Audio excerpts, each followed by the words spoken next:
Bonjour à tous. Que Dieu vous bénisse, chacun, mais que Dieu nous bénisse aussi ensemble. Je crois que c'est ça la foi. La foi, on doit la vivre chacun pour sa part. On doit la vivre avec le foyer, avec le couple, mais on doit aussi la vivre avec l'Église. Est-ce que vous croyez que c'est Dieu qui a créé l'Église ? Alors je crois que c'est quelque chose de bon. C'est quelque chose de bon. Quand Dieu a créé l'univers, la terre et tout ce qui s'y trouve, il a trouvé que c'était bon. Quand il a créé l'Église, est-ce que vous croyez que Dieu peut créer quelque chose qui n'est pas bon ? pas bon pour notre âme, pas bon pour notre vie spirituelle. Non, le Seigneur, c'est qu'il crée pour nos vies, c'est quelque chose qui est bon pour nous. Il faut qu'on soit attaché à notre église locale, c'est important. Il faut qu'on vive la foi avec les frères, avec les sœurs. Vous êtes d'accord avec ça? Bon, c'est bien, mais ce n'est pas le but de mon message ce matin. Prenez avec moi, si vous voulez bien, dans Matthieu au chapitre 14, un passage très connu, Matthieu 14, à partir du verset 22. Je vous salue donc de la part de l'Assemblée de Cherbourg. Sachez qu'on a prié, nous aussi, la semaine et la semaine passée, pour ces temps. Nous croyons que le Seigneur veut aussi parler, bénir, encourager, restaurer. Je ne sais pas dans quel état tu es venu, mon frère, ma sœur, mais je sais une chose, c'est que Dieu est le Dieu de la grâce. Dieu est le Dieu des grâces. Dieu est le Dieu des miracles. Dieu est le Dieu de la restauration, du relèvement, du rétablissement. Vous avez foi en lui? Eh bien, vous faites bien. Vous faites bien. Matthieu 14, verset 22, s'il vous plaît. Voici ce que nous lisons. Aussitôt après, Jésus obligea les disciples à monter dans la barque et à passer avant lui de l'autre côté pendant qu'il renverrait la foule. Quand il l'eut renvoyé, il monta sur la montagne pour prier à l'écart. Et comme le soir était venu, il était là, seul. La barque, déjà au milieu de la mer, était battue par les flots, car le vent était contraire. À la 4e veille de la nuit, Jésus alla vers eux, marchant sur la mer. Quand les disciples le virent marcher sur la mer, ils furent troublés et dirent « C'est un fantôme !» Et dans leur frayeur, ils poussèrent des cris. Jésus leur dit aussitôt « Rassurez-vous, c'est moi. N'ayez pas peur. » Pierre lui répondit « Seigneur, si c'est toi, ordonne que j'aille vers toi sur les eaux. » Et Jésus dit « Viens, viens. » Pierre sortit de la barque et marcha sur les eaux pour aller vers Jésus. Mais, voyant que le vent était fort, il eut peur. Et comme il commençait à s'enfoncer, il s'écria « Seigneur, sauve-moi !» Aussitôt Jésus étendit la main, le saisit et lui dit « Homme de peu de foi, pourquoi as-tu douté ?» Et ils montèrent dans la barque et le vent cessa. Ceux qui étaient dans la barque vinrent adorer Jésus et dirent « Tu es véritablement le Fils de Dieu. » Amen. Amen. Quand on lit ce passage, on le lit rapidement, on enchaîne. Tout s'emboîte. On connaît dès la fin de notre lecture la fin de l'histoire. Mais essayons de transposer ce récit à notre vie, à notre marche avec le Seigneur, nous qui sommes ces enfants de Dieu. Avant ce récit, il y a la multiplication des pains, il y a la multiplication des poissons pour 5000 hommes, sans compter les femmes et les enfants. Alléluia! Quelle expérience extraordinaire avec Jésus. Ils vivent au contact de Jésus un véritable miracle. Un temps de grâce particulier, un temps de bénédiction, un temps d'abondance même, puisque tous furent rassasiés et il resta 12 paniers pleins. Vous connaissez? Et il est écrit au verset qui suit, aussitôt après, et là il y a la tempête. Dans la barque. Sans Jésus, avec eux dans la barque. C'est vrai que dans notre vie d'enfants de Dieu, nous vivons des temps similaires. Il y a de véritables miracles. Il y a de véritables bénédictions. Il y a de l'abondance. Il y a des temps où on est abondamment visité par le Saint-Esprit de Dieu, où c'est facile de suivre Jésus. Parce que la bénédiction, elle est visible. La bénédiction, elle est palpable. Il arrive pour les jeunes de passer des week-ends, des camps, des colos, où ils vivent des expériences avec Jésus. Des expériences qui les marquent. Alléluia. Dieu est le Dieu de la bénédiction. Et il existe des temps où le Saint-Esprit est déversé sur son peuple, où il y a des miracles, des baptêmes dans le Saint-Esprit, des exaucements particuliers, précis, pour le foyer ou pour l'Église. Ce sont des temps de visitation. Vous aimez ces temps-là? Alléluia. On a l'impression que ça va toujours être comme ça. On vit des week-ends de mission bénis. J'espère pour vous que ce sera un week-end de mission béni. Parce que lorsque la parole est prêchée, le Seigneur bénit les cœurs. On vit sur la montagne. Vous connaissez la montagne? On est bien sur la montagne. Dans la présence du Seigneur. Au sommet de la montagne, dans la révélation du Père. Vous savez, le sommet de la montagne, là où il y a la transfiguration, où on voit la gloire de Dieu se manifester. Et puis on oublie, quand on est sur la montagne, il existe aussi la vallée. Arrivé le lundi matin, le retour de week-end de jeûne, ou après une mission bénie, où on a vu le Saint-Esprit se manifester, arrive le lundi matin où il peut y avoir l'opposition, où il peut y avoir la persécution pour certains même. Ou en tout cas, ce n'est pas facile de parler de notre foi. Il peut y avoir la maladie, le deuil, le chômage qui vient frapper à la porte le lundi matin, alors qu'on était dans l'abondance le samedi dimanche. Ça vous est jamais arrivé? Une contrariété, un conflit, même au sein du foyer. Même avec les enfants. Et puis on voit arriver brusquement, sans crier gare, sans qu'on ait eu le temps de s'en apercevoir, on voit les vents violents qui se mettent à souffler. On voit les vagues qui se mettent à monter et à descendre. On voit les secousses de notre barque. Difficile à croire que la veille, on était dans l'abondance. Difficile à croire que la veille, on a été rempli du Saint-Esprit. Difficile à croire que la veille, on a pris notre baptême. Difficile à croire qu'il n'y a pas si longtemps que ça, j'étais visité par la puissance de Dieu.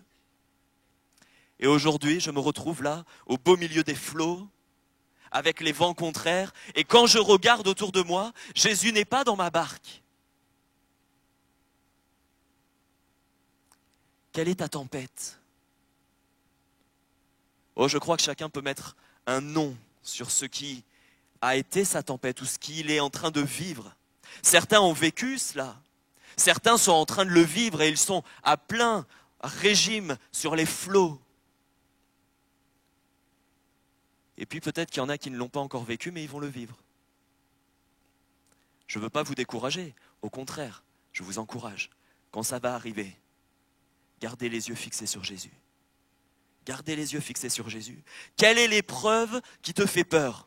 Quelle est l'épreuve qui engendre dans ton cœur de l'incompréhension? Quelle est l'épreuve qui fait couler des larmes sur ton visage? L'épreuve qui fait que tu es dans l'inquiétude? Quelle est l'épreuve qui fait que tu es dans les angoisses, dans les nuits blanches, dans les doutes même par rapport à ta position en Christ? Les doutes quant à la présence de Jésus au sein même de ton épreuve. C'est facile de voir Jésus à l'œuvre quand c'est un temps de visitation. C'est facile de voir Jésus à l'œuvre quand c'est un temps de bénédiction abondante. Et parfois, dans l'épreuve, quand les vents sont violents, on ne voit plus Jésus. Et on fait comme les disciples, la seule chose qu'ils ont su faire, c'est crier. Eh bien, avant d'aller plus loin, j'aimerais quand même réconforter ton cœur. Prenez avec moi Ésaïe 43, s'il vous plaît. À partir du verset 1er. Il est bon de rassurer nos cœurs, non pas, je pourrais vous donner 1000 discours, mais un verset de la parole, et ton cœur troublé va retrouver la paix. Ésaïe 43, verset 1er.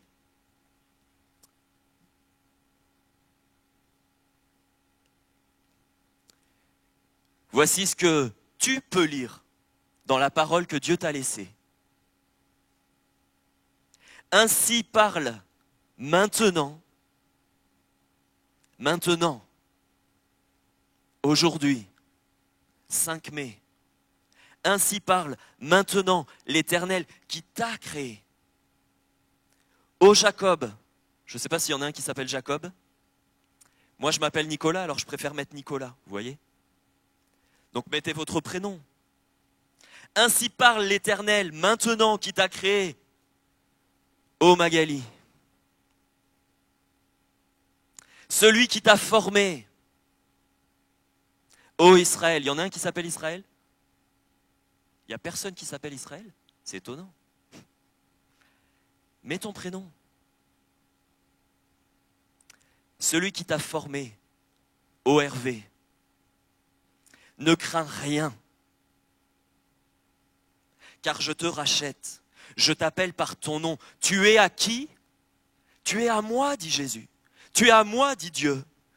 Et si tu traverses les eaux, c'est ce dont on est en train de parler, si tu traverses les eaux, je serai avec toi.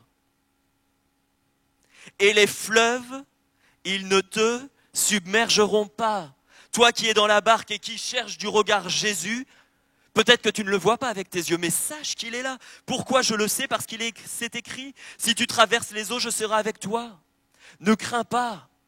Les fleuves ne vont pas submerger ta barque si tu restes fixé avec Jésus. Peut-être que tes yeux physiques ne le voient pas, mais crois que ce qu'il dit dans sa parole, c'est la vérité. Si tu marches dans le feu, tu ne te brûleras pas. La flamme ne t'embrasera pas, car je suis l'Éternel, ton Dieu, le Saint d'Israël, ton Sauveur. Alléluia. Alléluia. L'Éternel n'a pas changé, frères et sœurs. Si tu es à lui et que tu vis dans la tempête, sois assuré qu'il est avec toi. Sois assuré qu'il a les yeux fixés sur toi. Ta tempête n'est pas un hasard. Ce n'est pas le diable qui est en train de triompher de toi. C'est Dieu qui est en train de se glorifier dans ta vie. Alors peut-être que certains vont être exclus de cette prédication parce qu'effectivement, il y en a qui vivent... Vous connaissez Jonas? Il a vécu une tempête. Hein, sauf que lui, il a plongé dans l'eau. Ou plutôt, on l'a plongé dans l'eau. Pourquoi? Parce qu'il était dans la désobéissance. Il s'est retrouvé où? Dans le ventre du grand poisson. Croyez-moi, ça ne devait pas être agréable, ça ne devait pas sentir très bon. Ça ne devait pas être bien chauffé. Mais là, la tempête qu'il a traversée, ce n'est pas ce que je veux vous partager ce matin. Là, c'était à cause de la désobéissance. Et peut-être qu'il y en a un, une ou plusieurs au milieu de nous qui sont dans cette situation-là de Jonas. Et Dieu n'est pas en train de tendre sa main, pour l'instant, il est en train de l'opposer. Il te résiste. La Bible dit Dieu résiste aux orgueilleux. Et si quelqu'un s'était enorgueilli et qu'il vit des temps difficiles, sache que Dieu résiste. Tu ne pourras pas aller plus loin. Jonas, qu'a-t-il fait? Que devait-il faire pour retrouver la communion avec Dieu, la grâce de Dieu, la main tendue de Dieu? Que fallait-il qu'il fasse? Qu'il se mette à genoux et qu'il demande pardon. Alors s'il y en a un, une ou plusieurs qui sont dans cette situation, ne te couche pas ce soir sans avoir dit « Jésus, pardon. Pardon pour ma désobéissance. Pardon, Seigneur, pour mon orgueil. Pardon pour mon péché. » Là, ce matin, je vais m'adresser à ceux qui sont dans la grâce de Dieu, bien sûr. Ceux qui sont obéissants, ceux qui s'attendent au Seigneur, ceux qui lui sont soumis, ses disciples, ses enfants. Dieu veut se glorifier dans ta vie. Au verset 22, on a lu « Il obligea les disciples ». Les disciples n'en ont pas fait qu'à leur tête. Parfois, quand on vit les temps de difficultés, plein milieu de la mer, les flots, le vent contraire, On pourrait croire, et certains pourraient croire, oui, mais s'il avait écouté Jésus, peut-être qu'il n'en serait pas là. Mes amis, ils ont écouté Jésus. Ils ont vécu un temps de bénédiction et Jésus les a obligés à prendre la barque. Jésus obligea les disciples à monter dans la barque et à passer avant lui de l'autre côté. Ce n'est pas de leur propre initiative qu'ils ont pris la barque sans Jésus. Jésus n'a rien fait au hasard. C'est ce qu'il a fait, c'est dans un but précis. Je ne sais pas pourquoi tu traverses une tempête. Pourquoi tout semble tout se déchaîner autour de toi? Pourquoi les vents soufflent si violemment? Pourquoi tout semble contraire? Mais je sais une chose, c'est que si tu restes attaché au Seigneur Jésus, si tu demeures fidèle, obéissant, ferme dans ta foi, alors le plan de Dieu s'accomplira dans ta vie. C'est une certitude, même si aujourd'hui tu ne sais pas ce que Dieu veut faire au travers de cette épreuve. Jésus voulait que les disciples passent de l'autre côté de la rive. Et vous connaissez la conclusion? Les disciples n'ont pas péri. Les disciples n'ont pas abandonné la foi. Mais il s'est passé quelque chose de merveilleux au sortir de cette épreuve. Verset 33. Ceux qui étaient dans la barque et qui ont traversé l'épreuve, par obéissance, qui ont crié, à un moment donné, il est écrit, ils étaient troublés, ils criaient. Eh bien, ceux-là même, il est écrit, verset 33, ceux qui étaient dans la barque vinrent adorer Jésus. Et ils dirent, tu es véritablement le Fils de Dieu. Objectif atteint pour le Seigneur. Au sortir de l'épreuve, la foi des disciples, elle est encore plus ferme. Ils ne sont pas là à lever le poing contre Dieu, mais ils viennent l'adorer parce qu'ils reconnaissent que même au sein de l'épreuve, il est capable de faire cesser la tempête. Un mot de Dieu dans ta vie et le vent arrête de souffler. C'est sûr que tant que Jésus n'est pas monté dans la barque et que le vent ne s'est pas calmé, ils étaient effrayés, est-il dit. Ils ne savaient pas dans combien de temps l'épreuve allait terminer. C'est ça la foi, mes amis, mes frères, mes sœurs. Quand on voit la bénédiction de Dieu, quand on voit les miracles, quand on vit l'abondance, c'est facile d'avoir la foi. Mais la foi, c'est surtout quand tu ne vois rien. La foi, c'est surtout quand tu n'entends rien, à part le vent siffler. C'est ça, avoir la foi. Continuer de croire qu'il va se passer quelque chose quand tu ne sais pas de quelle manière Dieu va se manifester. T'en sais rien, c'est pas ton problème. Ton problème à toi, c'est de croire en Jésus. Ton problème à toi, c'est de lui faire confiance. Ton problème à toi, c'est de dire, Seigneur, cette tempête-là, elle va me rendre plus fort. J'attends patiemment le secours de l'Éternel.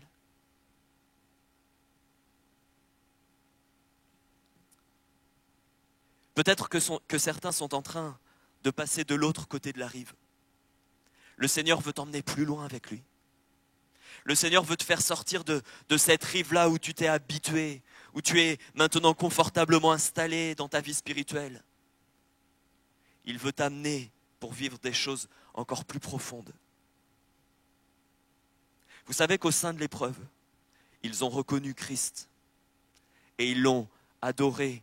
Ils ont reconnu qu'il était véritablement le Fils de Dieu. Ça ne veut pas dire qu'ils doutaient de sa personne avant. Mais là, il y a encore quelque chose, une étape qui marque leur connaissance. Vous savez que Dieu ne se révèle pas totalement du premier coup. Quand vous avez cru en Dieu, il ne s'est pas manifesté totalement et il ne s'est pas révélé sous toutes ses facettes. Heureusement, parce qu'on ne pourrait pas le supporter. Il y a des choses que Dieu ne nous révélera jamais sur sa gloire, sur sa personne. On est incapable, petit humain, avec notre esprit, de comprendre la grandeur de Dieu, l'infinie sagesse. Mais au fur et à mesure de la marche chrétienne, Dieu nous révèle des nouvelles facettes de sa personne. Dieu nous révèle des nouvelles facettes de son œuvre, de sa grâce. Quand tu traverses la maladie et que tu es miraculeusement guéri, tu reconnais non plus que Jésus guérit parce que tu l'as lu, tu reconnais que Jésus guérit parce que tu l'as vécu. Et ça, dans ton témoignage, ça va être beaucoup plus puissant. Quand tu vas dire « Jésus m'a guéri », tu ne vas pas dire « J'ai lu que Jésus guérissait », tu vas dire « Jésus m'a guéri ». Et pour le péché, c'est pareil. Tu ne vas pas dire « Jésus pardonne les péchés parce que tu as lu quelque part que Jésus pardonnait les péchés, mais tu l'as expérimenté. Jésus a pardonné tes péchés. Tu peux le dire avec foi, avec assurance. Et ton témoignage est plus zélé. Je ne sais pas si ça fait partie de vos prières. Seigneur, augmente ma foi. Seigneur, affermis ma foi.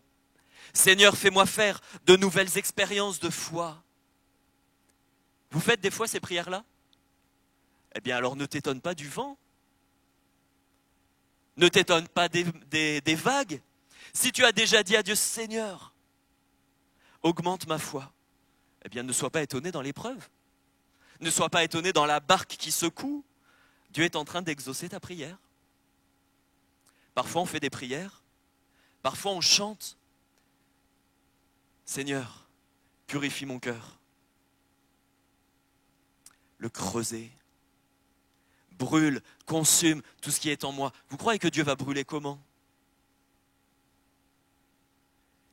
Si vous voulez être davantage patient, par exemple, vous croyez comment que vous allez être davantage patient? Vous allez vous lever un matin et vous serez plus patient que la veille? Mais il va y avoir des épreuves dans votre vie, mes amis, mes frères, mes sœurs, où Dieu va permettre que votre patience soit mise à l'épreuve. Mais si vous lui faites confiance, votre patience triomphera parce que vous avez foi en Christ. Si vous voulez apprendre la persévérance dans la prière, vous allez vivre quoi? Vous allez vivre des moments où vous n'allez pas voir Jésus avec vos yeux. Vous allez vivre des moments où vous allez prier, rien ne va se passer. Du coup, vous allez être obligé de persévérer. Vous n'allez pas être persévérant dans votre vie de prière si dès que vous priez une seule fois, Dieu vous exauce. Dieu, ce n'est pas un distributeur automatique. L'épreuve de notre foi, Dieu veut nous faire grandir même dans la persévérance. Il y a des temps, c'est vrai, des temps d'épreuve où on crie à Dieu et on ne voit pas l'exaucement arriver. Là, ça paraît court l'épreuve là qu'ils ont vécue. Mais quand ils étaient dans la barque, je vous le répète, ils ne savaient pas quand est-ce que ça allait s'arrêter. Si Dieu vous dit le 6 mai 2019 à 10h32, ton épreuve s'arrête, eh ben, tu vas attendre patiemment le 6 mai à 10h32. Mais ce n'est pas vivre par la foi, ça. Vivre par la foi, c'est dire Jésus, je ne sais pas quand elle va s'arrêter. Mais mes yeux, ils sont fixés sur toi. Parce que Seigneur, tu es le rémunérateur de ma foi. Ça veut dire que tu récompenses, ça veut dire que tu donnes, tu accordes en fonction de ma foi. Frères et sœurs, ne remettez pas votre position en Christ à cause de l'épreuve. Ne remettez pas votre position d'enfant de Dieu à cause de l'épreuve. Quand Dieu vous bénit, vous êtes enfant de Dieu, enfant de lumière. Quand vous êtes dans l'épreuve, ne croyez pas que Dieu ne vous bénit plus et que vous n'êtes plus enfant de Dieu. Votre position en Christ, elle reste et elle demeure la même. Que vous soyez au sommet de la montagne ou que vous soyez dans le creux des vallées. Vous connaissez ce passage qui dit « Nous savons du reste. Je sais, je crois que toute chose concourt au bien de ceux qui aiment Dieu, de ceux qui sont appelés selon son dessein. » Je sais. C'est ça, prendre position sur la parole. Il est écrit « Nous savons du reste que toute chose concourt. » Je sais, Seigneur. Et je vais prier ainsi. Seigneur, je sais. Je crois que toute chose concourt à mon bien. Je ne sais pas comment tu vas faire. Mais en tout cas, je crois que pour mon âme, c'est bon. Je crois que pour ma vie spirituelle, c'est bon. La barque, elle était au milieu de la mer. La barque, elle était ballottée de droite et de gauche. La tempête, c'est un lieu de trouble. La tempête, c'est vrai, ça peut être un lieu de peur. Mais c'est un lieu privilégié pour que le Seigneur puisse agir. Il arrive parfois qu'on crie à Dieu au sein de la tempête. Les disciples ont crié. Mais ne criez pas trop. Enfin, vous avez le droit de crier à l'Éternel, bien sûr. Mais en criant, écoutez. Parce que c'est pendant qu'ils étaient en train de crier, vous relirez, que Jésus a parlé. Pendant qu'ils étaient en train de crier, être effrayés, que Jésus a parlé. C'est moi, n'ayez pas peur. Il ne faudrait pas que tes cris avec des oreilles bouchées t'empêchent d'entendre Dieu te parler. Pierre a entendu Pierre a entendu. Il a dit, Seigneur, si c'est toi, permets que je vienne. Permets que je vienne.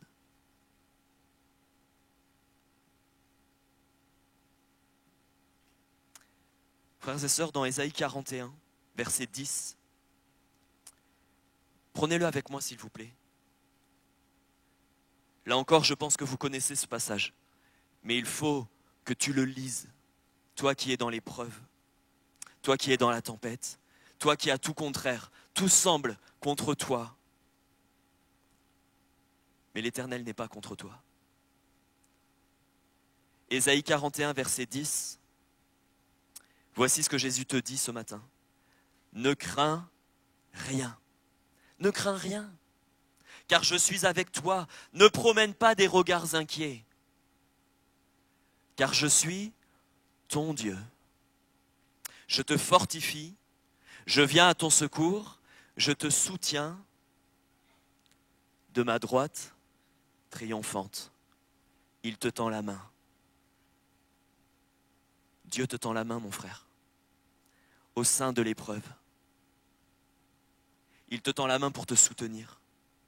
Il te tend la main pour t'encourager. Il te tend la main pour apaiser ton esprit troublé. Il te tend la main pour lui dire, arrête de crier. Je te connais. Je te soutiens. Je t'encourage. Je te soutiens de ma droite triomphante.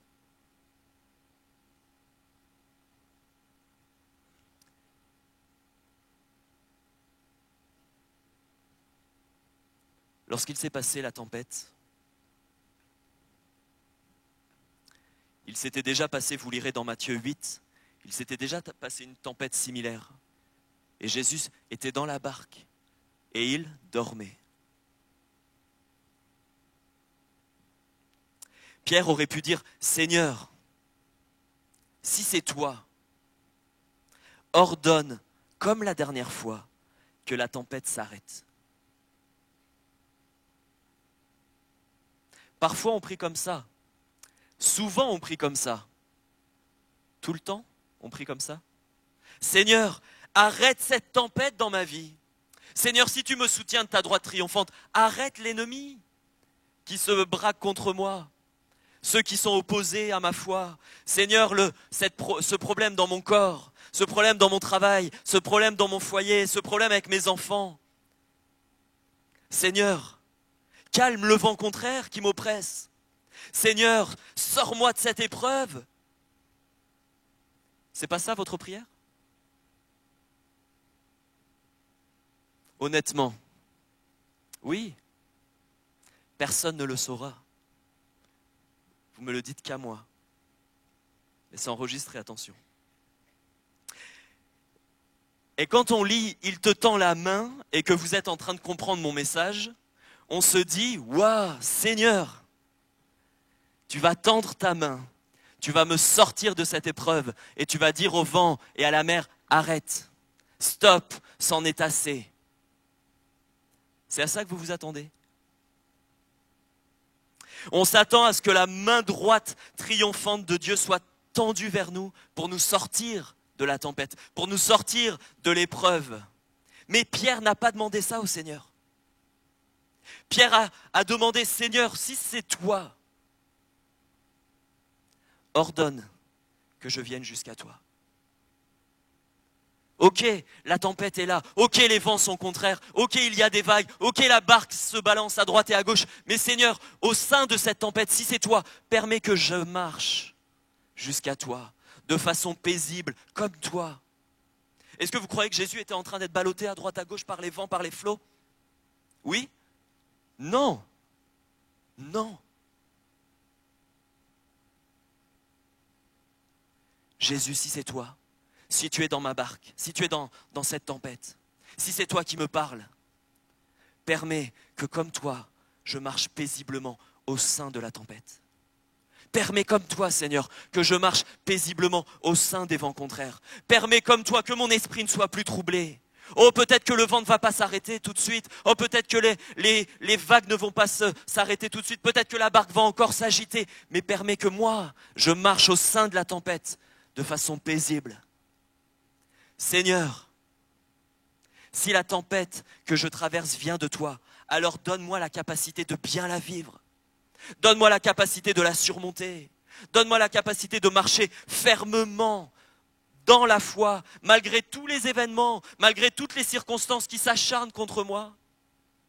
Seigneur, si tu me soutiens de ta droite triomphante, toi qui me tends la main pour me soutenir, que cette tempête ne me paralyse plus, que je ne sois plus troublé dans mon cœur, dans mes pensées, mais que je puisse tenir ferme, la tête haute au travers de cette épreuve. Que je sois au sommet de la montagne ou que je sois dans l'épreuve, dans la vallée. Seigneur, je suis ton enfant. Je suis ton enfant. Tu es mon Père et tu me permets d'avancer.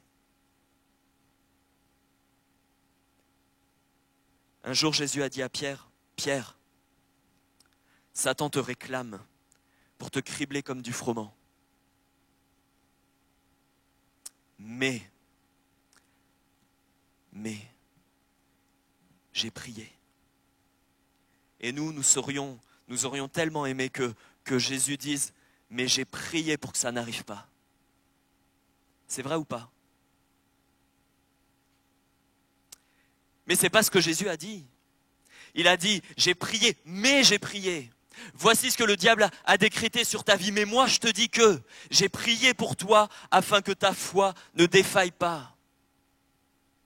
Au jour où tu seras criblé comme du froment, au jour où tu seras dans ces temps-là de troubles, de tempêtes, sache que je prie pour toi, j'intercède pour toi, pour que tu puisses traverser la tempête par la foi.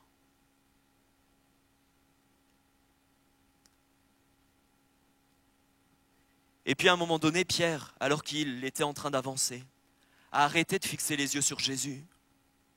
Et il s'est mis à regarder un petit peu aux circonstances. Il s'est mis à regarder un petit peu au vent qui était fort. Et la parole de Dieu dit, il eut peur.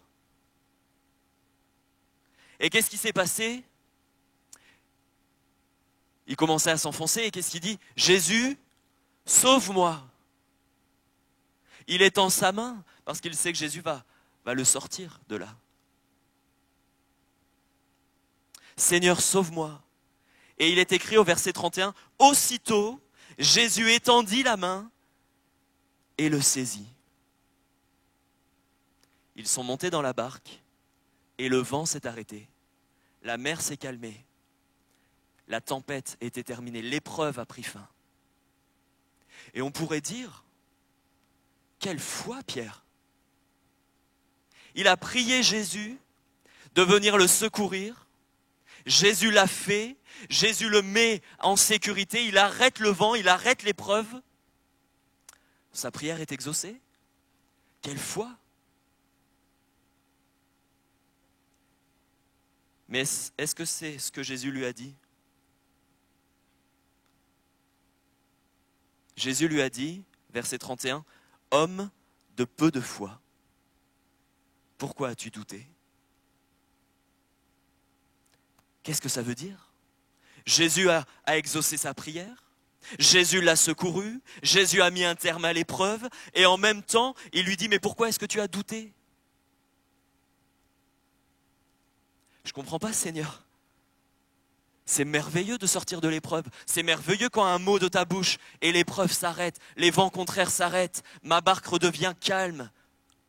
Seigneur, c'est ça la foi.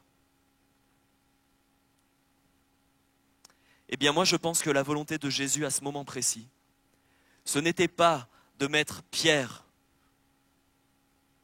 en sécurité sur la barque et d'arrêter la tempête.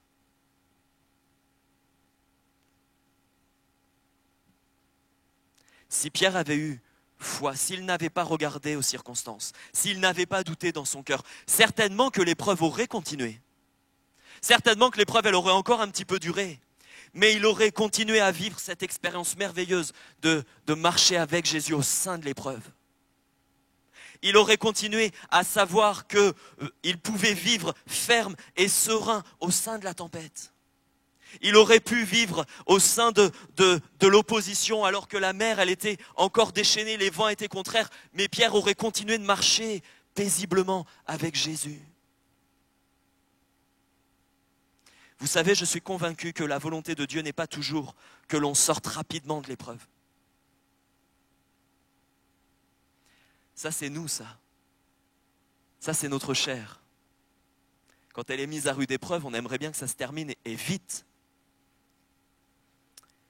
La main de Jésus n'est pas là uniquement pour nous sortir de l'épreuve. Même s'il le fait, la preuve. Mais la main de Jésus, elle est aussi là pour nous accompagner au sein de l'épreuve. Psaume 23, l'Éternel est mon berger, il me dirige. Oui, pardon, je ne le lis pas en entier. J'ai mis 3 petits points à chaque fois. L'Éternel est mon berger, il me dirige.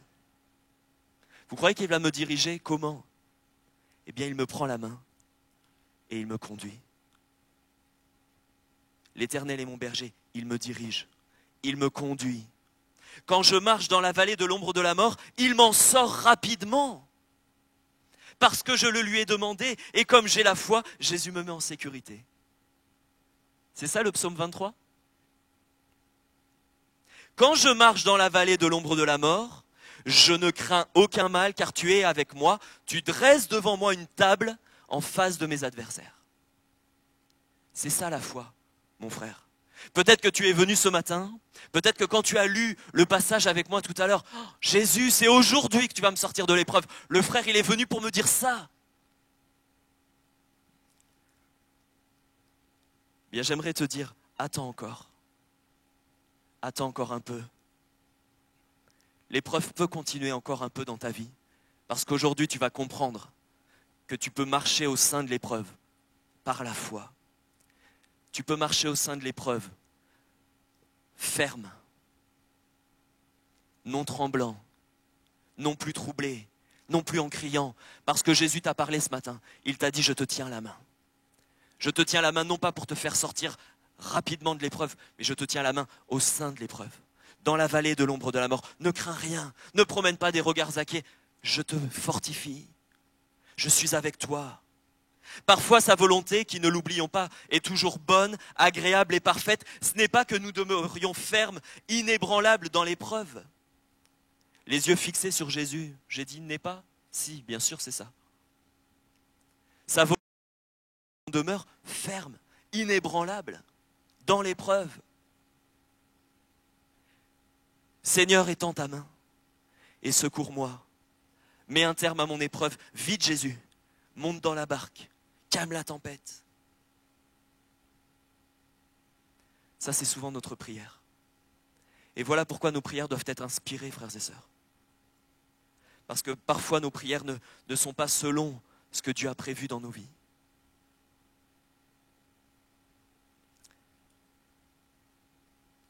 Peut-être que là, l'épreuve ne va pas s'arrêter pour toi, mon frère. Pour toi, ma sœur. Mais reste confiant. Les yeux fixés sur Jésus. Parce que sa main, elle est toujours dirigée vers toi. Même si tu ne vois pas Jésus à proximité, Jésus, il n'est pas là, il n'est pas loin. Il n'est pas loin. Sa main, elle est là, tendue vers toi. Tu es son enfant, tu as de la valeur. Hier, on disait aux jeunes, est-ce que vous pensez que Jésus aurait donné sa vie sur la croix? Il aurait quitté sa gloire. Il serait venu pour sauver votre vie, pour qu'aujourd'hui vous vous débrouilliez tout seul au sein de la tempête, de la barque, alors qu'il est écrit, il les obligea à passer. Est-ce que vous pensez que Jésus va vous laisser tout seul? Non. Une chose est certaine, c'est que Dieu ne t'abandonne pas. Une chose est certaine, c'est que Jésus est là pour que ta foi ne faiblisse pas. Jésus intercède pour toi.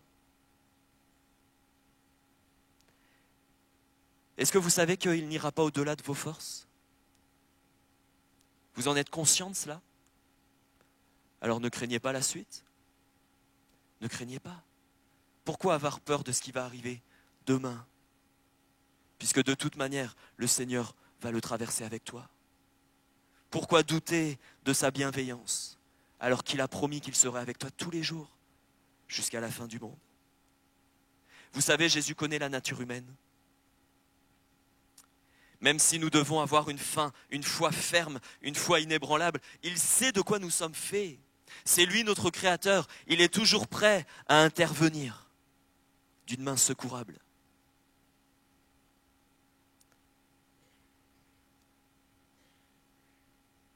Il ne permettra pas que l'on soit éprouvé au-delà de nos forces. Mais quand on est éprouvé, il a déjà prévu le moyen pour nous sortir de l'épreuve. Et son moyen, c'est sa main tendue. Sa main tendue. Oui, Jésus nous accompagne dans l'épreuve. Mais à un moment donné, il met un terme. Il met un terme à l'épreuve. Et il nous met en sécurité. Et comme les disciples, on voit Jésus et on ne peut que reconnaître sa majesté. On ne peut que reconnaître sa royauté. Parce qu'avant l'épreuve, on le connaissait, mais après l'épreuve, on le connaît encore mieux. Avant l'épreuve, je pouvais dire ça de Jésus. Maintenant, je peux dire ça, plus ça. Il est fidèle, frères et sœurs. Il est compatissant, il n'a pas changé. Et ce qu'il désire, c'est que vous puissiez vivre une vie victorieuse. Ce n'est pas parce que tu es dans l'épreuve que tu es dans la défaite. Tu es victorieux en Christ. À partir du moment où tu le laisses faire, ce qui est impossible aux hommes est possible avec Dieu. Peut-être que jusqu'à aujourd'hui, tu as davantage regardé les événements, les circonstances et les gens contre toi. Et que cela t'effraie. Et comme Pierre, tu as l'impression de couler. Mais à partir d'aujourd'hui, mon frère, à partir d'aujourd'hui, ma sœur, regarde à Jésus. Regarde sa main qui est tendue vers toi. Regarde ses yeux pleins d'amour. Et si tu as besoin de crier « Jésus, sauve-moi », fais-le. Il n'a pas les oreilles fermées. Ne doute pas de sa toute-puissance. Il te tend la main. Il t'invite à marcher sur les eaux avec lui et à vivre autrement cette épreuve que tu as commencée dans le trouble, dans les cris, dans les incompréhensions, dans les angoisses. Couche-toi tranquille ce soir. Jésus veille. Jésus veille sur ta vie. Pendant que tu dors, lui, il ne sommeille pas. Il ne dort pas. Il s'occupe de tes soucis. Il s'occupe de tes enfants. Il s'occupe de ton employeur. Il s'occupe de ta maladie. Je ne sais pas ce que vous avez mis sur le bout de papier. Mais peut-être que certains sont venus et ils ont écrit qu'ils étaient venus pour louer le Seigneur. Oui? Fallait pas me le dire. Pourquoi vous dites oui? Gardez-le pour vous. Seigneur, tu règnes au milieu des louanges de ton peuple. Tu règnes au milieu des louanges de ton peuple. Je crois que tu sois dans l'épreuve, que tu sois dans la vallée, que tu sois au milieu de la mer, ou que tu sois au sommet de la montagne, ton Dieu mérite que tu le loues. Ton Dieu mérite que tu l'adores, parce qu'il ne change pas, lui. Lui, il est toujours pareil. Lui, il est toujours fidèle. Lui, il est toujours ton Père. Lui, il est toujours ton Créateur. C'est toujours Jésus qui a donné sa vie pour toi. Loue-le. Et pendant que tu le loues, mon frère, ma sœur, il s'occupe de toi. Il s'occupe de ta vie. Quand Dieu siège au milieu des louanges de son peuple, à votre avis, il se passe quoi? Il se passe quoi? Il se passe des guérisons. Il se passe des exaucements de prière. Il se passe des baptêmes de l'esprit. Il se passe des repentances, des conversions. Il se passe des visions. Il se passe des appels au ministère. Il se passe. Vous pouvez mettre tout ce que vous voulez, tout ce que vous connaissez de Dieu. Et il s'en passe encore plus parce que Dieu dépasse ce que vous connaissez de lui. Alors continuez à le louer. Même si tu es dans l'épreuve, peut-être que jusqu'à aujourd'hui, au sein de l'épreuve, ta bouche, elle est restée fermée, comme aigrie devant Dieu. Mais pourquoi tu t'aigris? Il est ton sauveur, il t'a tout donné. Bénis-le et dis-lui, Jésus, tu es véritablement le Fils de Dieu. Je reconnais ta majesté. Jésus, il te tend la main, mon frère, ma sœur, pour que tu traverses l'épreuve avec lui. Et quand le temps sera venu, sa main toute puissante mettra un terme à ton épreuve. Bénis-le pour cela. C'est ça la foi. Demandez avec action de grâce, Seigneur, je suis encore au sein de l'épreuve, mais je te bénis. Seigneur, je suis encore dans le célibat, mais je te bénis. Certains, leur épreuve, c'est ça. Mais je te bénis, Seigneur. Parce que toi, tu sais déjà. Et je ne vais pas commencer à te bénir quand tu m'auras exaucé. Je ne vais pas commencer à te louer quand tu m'auras accordé. Je ne vais pas commencer, Seigneur, à t'offrir ma vie quand tu m'auras donné avant. Là, au sein de mon épreuve, je te sers. Je te bénis, je te loue et je te dis merci. Quand on s'engage avec Jésus, c'est vrai que la page, elle est vierge, elle est blanche et on signe. Personne ne ferait ça ailleurs qu'avec Jésus. Peu importe ce que Jésus va écrire, ce sera bon pour ton âme. Fais-lui confiance. Sa main est tendue vers toi ce matin. Ne crois pas que tu es tout seul dans l'épreuve. Jésus est là. Que Dieu vous bénisse.